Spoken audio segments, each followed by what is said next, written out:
मंगला विद्या मंदिर के सभी छात्रों को आपकी हिंदी की शिक्षिका लोना का नमस्कार।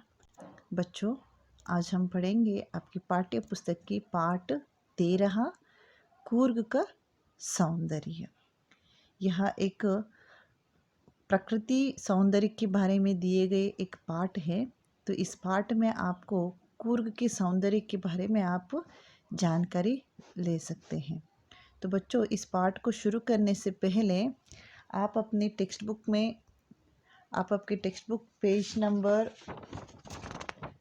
खोलिए। उसमें से आपका एक्टिविटी है, जो पेज नंबर है 83 है, उसका एक जो एक्टिविटी है उसमें भारत के इन स्मारकों के नाम चुनकर लिखो। ये है आपका एक्टिविटी है बच्चों। इस एक्टिविटी को आप करेंगे। जैसे कि यहाँ पर 6 भारतीय स्मारकों के चित्र दिए गए हैं और साथ में ऊपर उसका नाम भी दिए गए हैं। तो आपको इसमें से ढूंढना पड़ेगा ये कौन सा चित्र है और उसका नाम क्या है करके ढूंढ कर उसका आपको क्या करना पड़ेगा, उस चित्र के नीचे उसका नाम लिखना पड़ेगा। ये है आपका एक्टिविटी। इस एक्टिविटी के ऊपर मार्क भी है, तो हमेशा इसको अच्छे से बना लीजिए। तो एक बार मैं इन स्मारकों के नाम पढ़ूंगी, जैसे कि गेटवे ऑफ इंडिया, चार मीनार, ताजमहल, हवा महल, स्वर्ण मंदिर और कुतुब मीनार। जैसे कि आपका पहला चित्र है वो है चार मीनार का चित्र है। उसके बाद में दूसरा चित्र है वो है गेटवे ऑफ इंडिया। बाद में है स्वर्ण महल मंदिर, मतलब या गोल्डन टेम्पल करके जो आप कहते हो। उसके बाद में है कुतुब मीनार, बाद में ताजमहल, लास्ट में क्या है वो हवा महल। ठीक है, ये 6 चित्र हैं यहाँ पर। इस 6 चित्रों के सामने उनका नाम लिखेंगे और उसको चार्ट पेपर मिल गया तो कोशिश कीजिए चार्ट पेपर में ढूंढ के निकालिए और उसको एक A4 साइज पेपर शीट में आप कट करके उसको चिपका सकते हैं। और वो रहा आपका एक्टिविटी है। ओके, तो बच्चों अभी हम चलते हैं हमारी लेसन की तरफ। वो है हमारा पाठ 13 कूर्ग का सौंदर्य। पहले मैं लेसन पढ़ती जाऊंगी, आप मेरे साथ साथ में पढ़ेंगे। ठीक है। कूर्ग कर्नाटक का एक पर्वतीय स्थान है। कूर्ग कहाँ का जगह है? वो कर्नाटक राज्य का एक पर्वतीय स्थान है, मतलब हिल एरिया है करके। ठीक है। यह ब्रह्मगिरी पहाड़ियों पर है। यह किस पहाड़ियों पर है? ब्रह्मगिरी। ब्रह्मगिरी जो शब्द को अंडरलाइन कीजिए बच्चों, ब्रह्मगिरी। ठीक है। कूर्ग को कोडगू भी कहा जाता है। देखिए, कूर्ग को अन्य किस नाम से बुलाया जाता है? कूर्ग को कोडागू नाम से भी बुलाया जाता है। यह समुद्र तल से लगभग 1525 मीटर की ऊंचाई पर बसा है। देखिए, यह 1525 मीटर ऊंचाई पर है समुद्र तल से, मतलब समुद्र से इतना ऊंचाई पर यह जगह स्थित है। सुंदरता के कारण इसे दक्षिण भारत का स्कॉटलैंड कहा जाता है। जो स्कॉटलैंड एक विदेशी जगह है, वो देखने के लिए इतना सुंदर है, तो इसीलिए कूर्ग को उसके साथ कंपैरिजन किया जाता है कि बोलते कि दक्षिण भारत का स्कॉटलैंड करके किसे कहा जाता है? कोडागू अथवा कूर्ग को कहा जाता है। यह कावेरी नदी का उगम स्थान है। देखिए, ये बहुत इंपॉर्टेंट है, अंडरलाइन कीजिए। कोडगु अथवा कूर्ग यह कावेरी नदी का उगम स्थान, मतलब कावेरी नदी कहाँ से शुरू होता है, जो जहाँ से पैदा होती है, जो उगम होता है, तो उसको हम कहते हैं उगम स्थान कहते हैं। कहाँ से शुरू होती है ना उसको। कूर्ग प्राकृतिक सुंदरता का प्रतीक है। कूर्ग क्या है? प्राकृतिक सुंदरता का प्रतीक है। जैसे कि आप इस चित्र में देख सकते हैं, यहाँ पे जो एक छोटा सा मंदिर जैसा है वही है थलकावेरी करके हम उसे कहते हैं। वो कावेरी नदी का उगम स्थान है। वहाँ पे मंदिर भी है और छोटी सी एक क्या बोलते हैं यहाँ पे, जैसे आप देख सकते हैं पौंड, जैसे आप मंदिर के सामने जो देखते हैं ना, वही जो तलकावेरी करके उस जगह का नाम है। वहाँ पे कावेरी नदी का उगम होता है। कूर्ग प्राकृतिक सुंदरता का प्रतीक है। यहाँ के ऊंचे ऊंचे पहाड़ सबका मन मोह लेते हैं। देखिए, यहाँ का पहाड़ कैसे बहुत ऊंचे ऊंचे पहाड़ है। आप यहाँ पे और एक चित्र में देख सकते हैं ना, बहुत बड़ा बड़ा जो पहाड़ देख रहे हो ना, वो कूर्ग का ही जगह है। चारों तरफ प्राकृतिक सुंदरता। चारों तरफ क्या है बच्चों? प्राकृतिक सुंदरता का प्राकृतिक सुंदरता का प्रतीक है। यह तरह तरह के अनोखे पेड़ पौधे, सुंदर पहाड़ियाँ, नदियाँ और कल कल करते झरने इसकी खूबसूरती में चार चांद लगाते हैं। देखिए यहाँ पर क्या है, चारों तरफ प्राकृतिक सुंदरता, तरह तरह के अनोखे पेड़ पौधे, जैसे जहाँ पे ज़्यादा जंगल रहता है वहाँ पे आपको अलग अलग तरह की वनस्पतियाँ देखने को मिलती है, मतलब अलग अलग तरीके के पेड़ पौधे और औषधीय सस्य, इन सब को आपको देखने को मिलता है।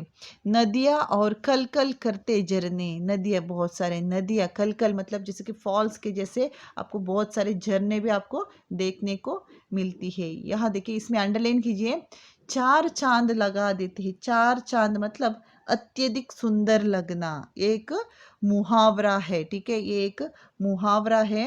इसको हम क्या कहते हैं, चार चांद लगाना मतलब अत्यधिक सुंदर लगना। ये नदी, ये ऊंचे ऊंचे पहाड़ और झरने, ये सब कूर्ग की सुंदरता को और भी अधिक सुंदर बनाती है। ठीक है, यह खूबसूरती को देखने हर वर्ष हजारों पर्यटक यहाँ आते हैं। देखिए, इस खूबसूरती को देखने के लिए यहाँ पे जो कूर्ग में रहने वाली जो सुंदर जगह है, मतलब दार्शनिक जगह है, उसको देखने के लिए पर्यटक मतलब टूरिस्ट लोग आते हैं। यहाँ उमड़ता मल्लाली झरना अपनी सुंदरता के लिए बहुत प्रसिद्ध है। देखिए यहाँ पर क्या होता है, पर्यटक बहुत सारे, हजारों में पर्यटक, हजारों में मतलब थाउजेंड, हजार मतलब थाउजेंड में पर्यटक मतलब टूरिस्ट जो दूसरे देशों से घूमने के लिए आते हैं, उसको हम क्या कहते हैं, पर्यटक कहते हैं। यहाँ का जो नेचुरल से बने हुए जो पेड़ क्या बोलते हैं, झरना, नदियाँ, ये सब देखने के लिए, यहाँ का सीनरी को देखने के लिए पर्यटक बहुत दूर दूर से आते हैं। और यहाँ पर क्या है, मल्लाली झरना अपनी सुंदरता के लिए बहुत प्रसिद्ध है। मल्लाली झरना यहाँ की सुंदरता के लिए बहुत प्रसिद्ध है। जो आपके टेक्स्ट बुक में है वही झरना है, उन्होंने दिए हैं। इस झरने का पानी 200 फीट की ऊंचाई से गिरता है। देखिए इस फॉल्स जो वाटरफॉल है, इसका पानी कितने फीट से, 200 फीट, 200 फीट से पानी ऊपर से नीचे की तरफ गिरता है। यह झरना भारत का सबसे बड़ा झरना है। कूर्ग चाय और कॉफ़ी के बागानों के लिए प्रसिद्ध है। कूर्ग क्या है, चाय और कॉफ़ी के बागान के लिए। देखिए चाय का एस्टेट, यहाँ पर पहला चित्र देख सकते हैं, वो है चाय मतलब टी एस्टेट है। जो आप देख सकते हैं यहाँ पे छोटे छोटे पौधे और पत्ते हैं ना, उस पौधे के जो छोटा पत्ता रहता है, उसी पत्तों को निकाल कर सुखाकर उस पत्तों से चाय पत्ती बनता है। जो आप टी पीते हो ना, चाय पीते हो ना, उसी से बनता है। उसके बाद में बच्चों, कूर्ग चाय और कॉफ़ी के बागानों के लिए प्रसिद्ध है। कॉफ़ी के बागान जो नीचे नेक्स्ट पिक्चर में आप जो देख रहे हो, वो है कॉफ़ी का बागान, मतलब कॉफ़ी का एस्टेट है। वहाँ पे आप देख सकते हो, देखिए लाल रंग का जो फल है, उन फलों को सुखा के उसके बीजों से कॉफ़ी, उसको बोलते हैं कॉफ़ी सीड करके कहते हैं। जो उन फलों का जो बीज रहता है, उसको पाउडर करके आपका कॉफ़ी आता है। जो आप लोग कॉफ़ी पीते हो, उसी फलों का बीज है। यहाँ चाय, कॉफ़ी और मसालों के पेड़ काफ़ी संख्या में पाए जाते हैं। यहाँ पर क्या है, चाय और कॉफ़ी के चाय, कॉफ़ी और मसालों के पेड़ आपको बहुत ज़्यादा देखने को मिलती है। तो नेक्स्ट पेज, कूर्ग जिले में मडिकेरी एक महत्वपूर्ण स्थान है। देखो कूर्ग जिले में मडिकेरी एक बहुत इंपॉर्टेंट प्लेस है। क्यों? क्योंकि मडिकेरी कूर्ग की राजधानी है। मडिकेरी क्या है? कोडगु का राजधानी है। इसका नाम यहाँ के पहले शासक मुद्दुराजा के नाम पर पड़ा है। मुद्दुराज करके एक राजा था।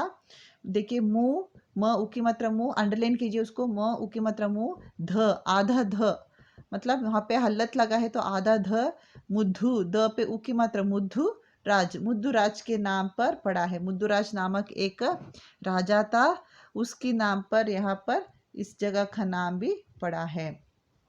यहाँ पर राजा की सीट, देखिए यहाँ पर एक राजा की सीट नामक एक बगीचा है। एक यहाँ पर क्या है, राजा सीट करके जिस चित्र में आप यहाँ पे देख सकते हो, इसे कहते हैं राजा सीट। यहाँ का व्यू व्यू बहुत अच्छा है, मतलब यहाँ पे देखने के लिए बहुत सुंदर से दर्शनीय स्थल है यहाँ पर। ठीक है, सीट नामक, राजा सीट नामक एक बगीचा है, वहाँ पे एक बहुत बड़ा गार्डन है। इस बगीचे में संगीत की धुन पर नाचने वाली फव्वारे हैं। यहाँ पर क्या है, संगीत, म्यूजिकल फाउंटेन करके आप जो बोलते हो, आप मोस्ट ऑफ द टाइम यहाँ पे देख सकते हो। बेंगलुरु में जेपी पार्क करके आप नाम सुने होंगे, वहाँ पर भी म्यूजिकल फाउंटेन है। प्लस मैसूर में आप देख सकते हैं, वृंदावन गार्डन में भी म्यूजिकल फाउंटेन है ना। जो गाना डालते हैं उस म्यूजिक के बीट के हिसाब से जो फाउंटेन का पानी ऊपर नीचे जाता है, और रंग बिरंगा वो लाइटिंग भी, लेजर लाइटिंग भी छोड़ते हैं, वो देखने के लिए बहुत सुंदर है ना। उसी तरह जैसे कि मैंने कहा, बेंगलुरु में जेपी पार्क में भी वही है, शाम के हफ्ते का एक दिन शायद शाम को म्यूजिकल फाउंटेन का शो होता है, वहाँ पर भी आप देख सकते हो। उसी तरह इस राजा सीट नामक बगीचा मतलब गार्डन में भी आपको संगीत की धुन, संगीत मतलब म्यूजिकल फाउंटेन कहते हैं हम, जो म्यूजिक के साथ में जो पानी का जो फाउंटेन है वो उसको भी आप यहाँ पर देख सकते हो, जो पर्यटकों को अपनी ओर आकर्षित करते हैं। जो म्यूजिकल फाउंटेन है वो पर्यटकों को मतलब टूरिस्ट को बहुत आकर्षित करता है। इस बगीचे से पूरे क्षेत्र को आसानी से देखा जा सकता है। देखिए, क्योंकि मैं यहाँ पे पिक्चर दी हूँ, इस पिक्चर में आप देख सकते हो। देखिए, वहाँ पर खड़े होकर आप कुर्ग की काफ़ी जगह को आप देख सकते हो, है ना। आपको काफ़ी नज़र आपको आता है। इस स्थान से सूर्योदय और सूर्यास्त का दृश्य बेहद खूबसूरत लगता है। देखिए, इस राजा सीट पे आकर आप सनसेट और सनराइज दोनों भी देख सकते हैं। ठीक है, सनराइज मतलब सूर्योदय और सूर्यास्त, सनराइज और सनसेट दोनों को भी आप इस जगह से देख सकते हैं। इसीलिए यहाँ पर बहुत सारे लोग, जो भी टूरिस्ट आते हैं कुर्ग को देखने के लिए, वो इस जगह पर ज़रूर आते हैं। इसका लगभग 33% हिस्सा जंगल से घिरा हुआ है। इस जगह मडिकेरी या कूर्ग जो 33% हिस्सा क्या हुआ है, पूरा का पूरा जंगल से भरा हुआ है। मडिकेरी में स्थित महल, किला, अब्बी फॉल्स और ओमकारेश्वर मंदिर भी देखने योग्य है। देखिए, और मडिकेरी में आपको क्या क्या देखने को मिलता है, जैसे कि यहाँ पर इस पिक्चर में आप देख सकते हैं। देखो, म्यूजिकल फाउंटेन, यहाँ पर आप पहला चित्र देखिए, म्यूजिकल फाउंटेन का चित्र है। उसमें क्या है देखिए, और फाउंटेन जो पानी के बुहारे के लिए फवारे में क्या डाला है उन्होंने, कलर, लेजर लाइट दिए हैं, तो म्यूजिक के साथ में वो ऊपर नीचे जाता है, तो देखने के लिए बहुत सुंदर लगता है। तो उसी के साथ में नीचे का चित्र में है व्यू ऑफ सनसेट। देखिए, सूर्यास्त का एक चित्र है, वहाँ पे बहुत सारे लोग सूर्यास्त देखने के लिए उस जगह पर आते हैं। तो बच्चों, उसी के साथ में मडिकेरी में स्थित महल मतलब ये पैलेस, ये मडिकेरी का पैलेस है, आप इस चित्र में आप देख सकते हो। और अब्बी फॉल्स जो मैंने आपको पहले जो दिखाई ना, मल्लाली झरना या अब्बी फॉल्स, मोस्ट ऑफ द देखने के लिए एक ही जैसे जो आपके टेक्स्ट बुक में दिए हैं वैसे ही है। उसके बाद में है ओमकारेश्वर मंदिर, इस चित्र में आप देख सकते हैं, जो पहला जो है वो ही ओमकारेश्वर मंदिर है। उसके नीचे जो है क्या गोल्डन टेम्पल करके कहते हैं, बुद्धिस्ट का एक जो बहुत बड़ा मंदिर है, वो भी है यहाँ पर। ये वो सब चीज़ देखने के लिए यहाँ पर क्या होता है, हर साल हजारों में पर्यटक आते हैं। यहाँ का नागरहोले राष्ट्रीय उद्यान पूरे विश्व में प्रसिद्ध है। देखिए, यहाँ का नागरहोले राष्ट्रीय उद्यान मतलब नेशनल पार्क है। यहाँ पर वाइल्ड लाइफ सेंचुरी आप बोल सकते हो। यहाँ का नेशनल पार्क जो है वो पूरे विश्व में प्रसिद्ध है। पूरे विश्व मतलब पूरे वर्ल्ड में वो बहुत फेमस है। वाइल्ड लाइफ सेंचुरी मतलब जो आप मतलब जानवर पूरा खुले में रहता है, जो वहाँ पे देखने के लिए जाने वाले जो जीप में, जो बंद जीप में जाते हैं और वहाँ पे जाके जानवरों को देख सकते हैं। यह एशियाई हाथियों के लिए जाना जाता है। इस राष्ट्रीय उद्यान में चीता, सांभर, चीतल, हाथी, भालू, जंगली सांड, तेंदुआ, हिरन आदि अनेक जानवर देखने को मिलते हैं। जैसे कि मैंने कहा कि नागरहोले राष्ट्रीय उद्यान, नागरहोले राष्ट्रीय उद्यान में आपको अलग अलग तरीके के जानवरों को आपको देखने को मिलता है। जो एशियन एलिफेंट, एशियन हाथियों, एशियन एलिफेंट, जो एशियन एलिफेंट कहते हैं उस जाति का हाथी आपको देखने को मिलता है। और क्या है, चीता, चीतल, हाथी, भालू, जंगली सांड मतलब जो बुफलो, जंगली बुफलो करके आप जो कहते हैं, तेंदुआ, हिरन, ये सब जानवरों को आप इस नेशनल पार्क में देख सकते हैं। तो देखियो बच्चों, अभी आपने कुर्ग के बारे में बहुत सारे जानकारी इस पार्ट में दिए हैं, जैसे कि वहाँ की ऊंची ऊंची पहाड़ियों के बारे में दिए हैं, और झरनों के बारे में, नदियों के बारे में दिए हैं, और यहाँ पे प्रसिद्ध क्या है, जो तलकावेरी, जो कावेरी का जो उगम स्थान वो भी कुर्ग में ही है। उसके साथ में क्या है, मल्लाली झरना, जो बहुत फेमस मल्लाली झरना वाटरफॉल्स भी है। उसके साथ में यहाँ पे देखने योग्य सुंदर चाय और कॉफ़ी के बागान है, जो टी और कॉफ़ी का एस्टेट है वो भी बहुत सुंदर है देखने के लिए। तो इसीलिए उन्होंने क्या कहा है कि यहाँ पर हर साल हजारों में पर्यटक मतलब देश विदेशों से इस जगह को देखने के लिए टूरिस्ट लोग आते हैं। उसके साथ में क्या है, यहाँ पर राजा की सीट, राजा सीट नामक एक फेमस बगीचा है। वहाँ पर म्यूजिकल फाउंटेन होता है, मतलब संगीत की धुन पर नाचने वाले फव्वारे होती हैं। और राजा सीट में सूर्यास्त और सूर्योदय दोनों भी आप देख सकते हैं। पूरा का पूरा जंगल का एरिया है, तो इसीलिए यहाँ पर क्या है, नागरहोले राष्ट्रीय उद्यान, नागरहोले नेशनल पार्क भी यहाँ पर है ना। इसमें अलग तरह की वन्य जीवियों को आप यहाँ पर देख सकते हैं। तो बच्चों, यहीं पर हमारी पाठ समाप्त होती है। जो इस पाठ की एक्टिविटी मैं आपको बता चुकी हूँ, जो भारत की फेमस जो मॉन्यूमेंट्स थे उनके बारे में आपको लिखना है, जो स्मारकों के बारे में, भारत के प्रसिद्ध स्मारकों को आपको लिखना है, और उसका चित्र चिपका कर उसका नाम आपको बनाना है। आपका एक्टिविटी होगा वो। उसके बाद में आप भी चाहे तो अन्य एग्जाम्पल मतलब इसका जो कुर्ग में रहने वाले अन्य कुछ चीज़ों के बारे में भी आप थोड़ा सर्च कर सकते हो, तो कुर्ग के बारे में और भी थोड़ा जानकारी प्राप्त कर सकते हो।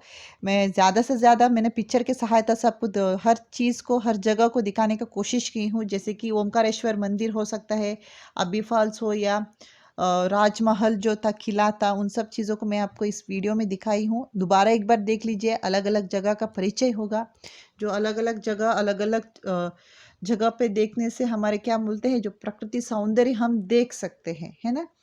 तो बच्चों, यहीं पर हमारे पाठ समाप्त होती है। आशा करती हूँ आज की पढ़ाई आपको बहुत अच्छे से समझ में आया होगा। इसके संबंधित कक्षा कार्य मैं आपको PDF के द्वारा भेज दूंगी। धन्यवाद।